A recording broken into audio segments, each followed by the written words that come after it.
Good morning and welcome to this Thursday, July 3rd edition of NBC 10 Coffee Break as we head into a holiday weekend. I'm Brian Crandall. Jason Doris is going to have the holiday weekend weather in just a second. Gene Valicenti is here as well. And Gene, a lot of eyes as we head into the holiday weekend on Capitol Hill. Yep. As Republicans try to push through President Trump's so-called big, beautiful bill. We're taking a look right now at Democratic House Leader Hakeem Jeffries, who's about an hour into a speech against the bill. Of course, this is Trump is pushing tax cuts, more money for the Pentagon and immigration, but Democrats decry that there's cuts to Medicaid and other social programs.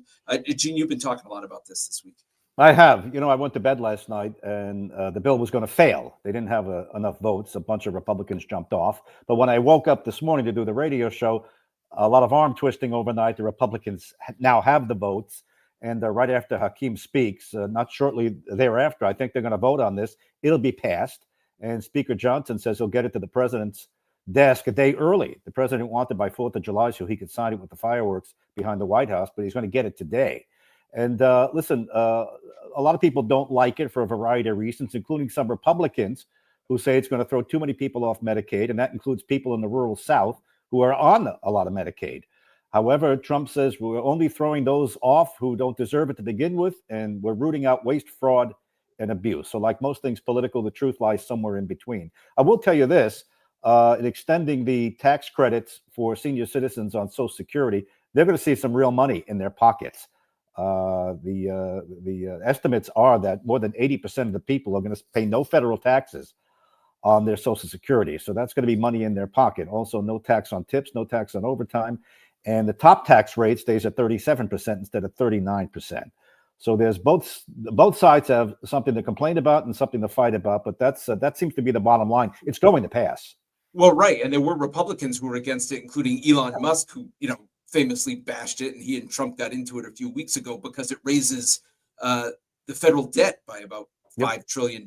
So that's why some Republicans, who criticize the federal government all the time for spending too much money.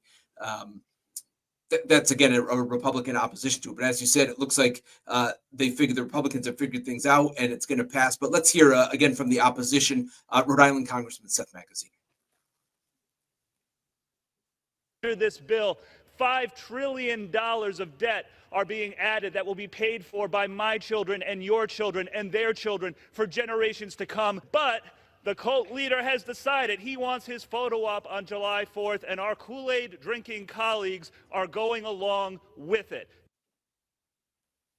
Well, Seth Magazine, you're picking up what I just talked about, the Republican criticism of that it adds to the federal debt. Most of the criticism for Democrats has been about cuts to Medicaid and whatnot. Yeah. And calling Donald Trump the cult leader, and the Republicans are drinking the so-called Kool-Aid to get it passed. Well, look, either if somebody stalwart, these hold-off Republicans saying it wasn't cutting enough, and the Democrats are saying it's cutting too much. So the truth is somewhere in between. But listen, Trump is going to give more money to people on Social Security, and that's going to be something for him to crow about and dull that knife that Democrats often use against him. The Republicans want to cut Social Security. He's going to be able to say, "Cut! I gave you the biggest raise you've ever seen. No federal taxes." And Wall Street seems to like what's going on, Gina. I think the Dow is up to, before it slid, before all the tariff talk, is back up right in that range. All right. Of course, it's a holiday weekend that we're heading into, 4th of July tomorrow, big parade. The weather looks nice. But just to confirm that, here's Jason Doris, who's outside the studio. Hey, Jason. Yeah, that's right. Taking advantage of this nice weather that we have today. It's going to be that cliche summer day. You guys can clearly see behind me, we have the bright blue skies in place. That will be with us for about 90% of the day, I think. However, towards this evening, you're going to want to just keep an eye to the sky. Still about a 30% chance for an isolated storm or two to be passing through the area, of which could be a little bit on the strong side as we build up a lot of instability in the atmosphere later on this afternoon. And if those storms are actually able to tap into that, then we could see some strong gusty winds associated with any thunderstorms or maybe even some hail. So don't be caught out by that, but still plenty of dry weather to maybe even get your holiday weekend started a little bit early. Go down to the beach, spend the afternoon by the pool. No complaints really overall. Those storms should clear the region relatively quickly, only lasting about maybe an hour or so. And hopefully shouldn't be impeding on any of the fireworks displays tonight because there is a lot going on for many of the communities across southern New England. Heading into the 4th, though, itself, regardless of the storm coverage that we see tonight, it's going to be absolutely gorgeous. We're going to have plenty of sunshine for the 4th. Temperatures about 80 to 85 degrees, and it's also going to be much, much less humid. And abnormally dry air mass is going to be in place with our dew points falling to the upper 40s in some spots. So it'll be very refreshing and a nice little break from the heat and humidity that we've been having to deal with over the last several days. And then going through the holiday weekend itself, Saturday and Sunday is looking dry. This could be our first completely dry weekend that we've seen in about 9 weeks. So hopefully the both of you will be able to enjoy that too. Yeah, for a while we were talking about that string of Saturdays where it always rained. Oh yeah, that looks pretty good. So people, if they're sitting out by the parade tomorrow or whatnot, what do you expect? Is it going to be? You said not so humid, but obviously sunscreen. Are they going to want to find some shade, or do you think it's going to be pretty comfortable? I think it's going to be pretty comfortable overall. Definitely going to want the sunscreen. Still going to have a UV index around a 9, which means sunburn in as little as 20 minutes. But as long as you stay hydrated, it's going to be very comfortable across the area and very manageable for you to spend a long period of time outdoors tomorrow afternoon. Gene, you going to avoid the beach traffic, or are you going to be stuck in it? No, I'll be here. I'm not going to the beach. By the way, with all this rain, what's our excuse for that brown grass behind you, Jason? I don't know. Clearly we're not running the sprinklers here. Do we need to change landscapers or something? I mean, it turned pretty quick, Gene. I would say after all that rain, my lawn has gotten a little brown as well. Has it? Mine is good. Mine is green as green can be. I got half my lawn in the shade. It is about 1.5 feet tall. The other half in the front in the sun, completely crisp, even though I'm watering it. So it's a tough go. All right, you reminded me that I got to cut the grass tomorrow. All right. Meanwhile, we had the Matunic Oyster Bar fire not that long ago, but there were some other restaurant fires in Rhode Island that we've been keeping track of. Here's a positive update for one of them. Finn's Harborside will partially reopen today after a fire last year.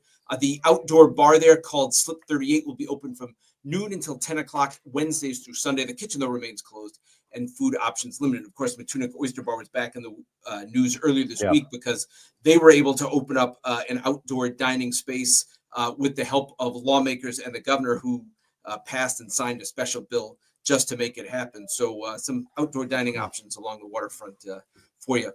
Not so great news, and unfortunately we hear about this sometimes around the 4th of July, a fireworks accident on the Cape. 2 people in the hospital after fireworks exploded while crews were setting up for a show. Happened yesterday afternoon at the New Seabury Country Club in Mashpee, again on the Cape. And check out the damage near the fireworks trailer there. Smoke was rising up over the docks in the distance there, again on Cape Cod. 1 person was airlifted to Rhode Island Hospital. The other was taken to Falmouth Hospital. Again, I just saw in my email inbox this morning, again, the Rhode Island State Fire Marshal urging caution around fireworks. But this was a professional crew setting up for a show there, not the kind that we often hear about with a fireworks accident in somebody's yard or out on the street or something like that. And Gene, here's another one. North Providence back in the news because a DPW worker. Police are investigating for allegedly poisoning a co-worker. Police tell us the worker, Alessio D'Andrea, allegedly replaced the victim's Gatorade with windshield wiper fluid. That's at least what they're investigating. That's the allegation.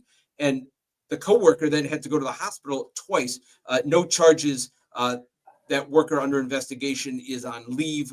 No word on a motive if it is true. But again, just a bizarre story out of North Providence. I had to read it twice last night before I said it on TV because one DPW worker tried to poison another co-worker, took the Gatorade out, put the windshield washer fluid in, and police are investigating. It's a serious business. I imagine that's a felony. And the other person got sick. They had to go to the hospital. Yeah. Now this guy's off the job already, right? He's got legal stuff pending, but I believe there was a case going on. Yeah, and off the job tonight at work. Meanwhile, the other big national story this week, Gene, I don't know how much you've been keeping track of Sean Diddy Combs. Obviously, he was found guilty yesterday by a jury in New York City of 2 counts of transportation for prostitution. But the bigger news is that he was found not guilty of 3 more serious charges, an overall racketeering conspiracy charge, and also sex trafficking by force, which was the major charge. He was accused of forcing his ex-girlfriends into these drug-fueled sex marathons with paid sex workers. But the jury apparently didn't buy that part of it. They saw videos of a lot of it. And, I think a lot of people find disturbing stuff. But not criminally responsible on the sex trafficking, Gene, but he still faces prison time. I'm looking at the sketches here from Christine Cornell. She's a longtime court sketch artist in New York. Looks like she's kicked it up with the color in this particular one. Federal court, so federal court, you have to use a sketch artist. Cameras. No cameras. He beat the big stuff, but these two minor charges, I guess, in the scheme of things, they still carry 10 years each as a potential prison sentence, and he's still being held without bail, without bond until October, his sentencing. And look, even if he gets 2 to 5 years on each one, he could be going away for a while, unless he's going to persuade the judge no jail time because he's a first offender. And then after all of this is over, he has civil action pending from all those witnesses who paraded up against him. And by the way, did you see outside court his supporters cheering the verdict and splashing themselves with baby oil? I missed that part, Gene. The baby oil has been the big talker of this. Yeah. And of course, when the feds raided his place, cases and cases of baby oil. And again, his lawyers wanted Combs to be out while they waited for the sentencing, but the judge said no. Nope. Now this time counts. He's been in jail since his arrest last September. So by sentencing, it will be about a year. So I saw, he could get anywhere from 2 years to 5 years. I think prosecutors are going to push obviously for the higher end because they said violence was involved. And, the other thing was that video of him dragging his girlfriend almost 10 years ago in a hotel in Los Angeles. But, a lot of criticism of the prosecutors for either not bringing the right charges or not, as is the case when stuff like this happens and celebrities kind of, escape more serious convictions. The internet is full of stuff because the lead prosecutor on this case happened to be the former FBI director James Comey's daughter. So once you say his name, now you get the whole internet abuzz. But listen, he had a good team of lawyers. They got him off on the most serious charges. But these other two are nothing to be ignored. They each carry up to 10 years. He's a first-time offender. You say he would have done a year by the time sentencing rolls around. So he may be, look, on the most favorable light to him, he's going to do at least another year, it would appear. Right. And then what happens after, in terms of, his reputation and and whatnot. Is he ruined, or you never know? Is there no such thing as bad publicity in Hollywood? That is tough to say. America's full of second acts, although this one was a pretty sordid act. Maybe he'll go into the baby oil business. Very sordid and has led to obviously lots of jokes. Yeah, Diddy's product. But unfortunately, unfortunately for the women involved, they claim that this all happened against their will and they felt threatened and coerced. And by the way, the lawyer for Cassie Ventura kind of put a positive spin on it that at least he was convicted of a couple things. And again, she was the key witness. Yeah. His ex-girlfriend who he kicked and dragged in that hotel and was part of these.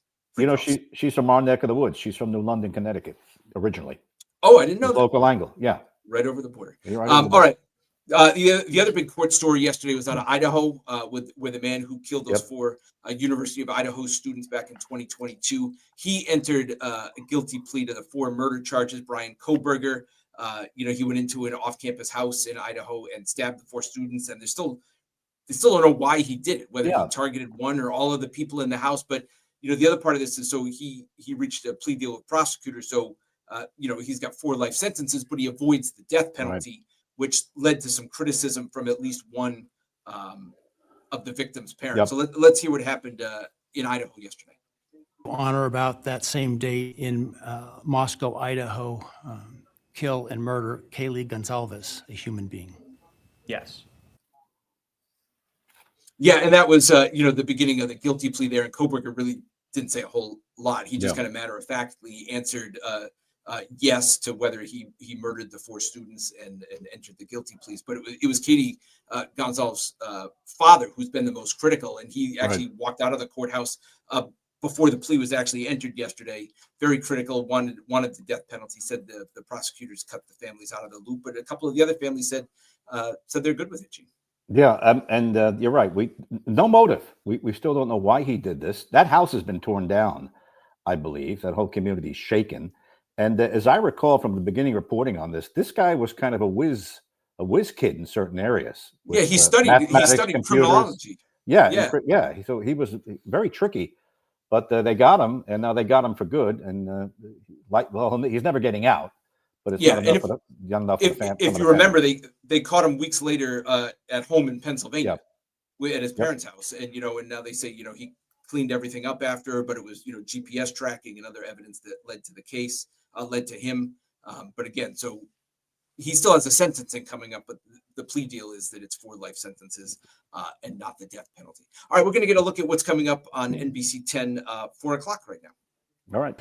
Hey everyone, I'm Tamara Sakarzik, and tonight on NBC 10, I'm going to tell you a story about abandoned and surrendered pets in Rhode Island because the numbers are way up. They have really skyrocketed, and this is being tied back to the housing crisis.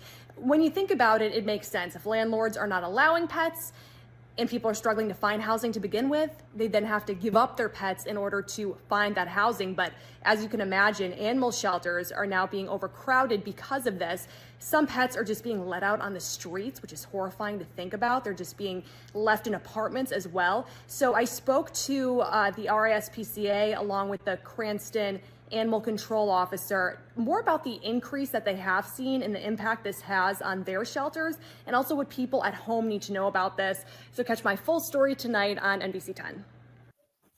All right, Tammy, we'll be looking forward to that. Gene, anything else you're looking forward to as we head into the end of the day and the holiday weekend? Again, we're keeping our eye on Capitol Hill, where it looks like President Trump will get his victory lap here before the holiday. Yeah, no, just a plug for our 10 News Conference Reporters Roundtable. It'll air Saturday morning. You're part of it. Saturday morning, 5:30. You can record it if you're not up that early, if you're sleeping late for the holiday, or watch it 11:30 Sunday morning.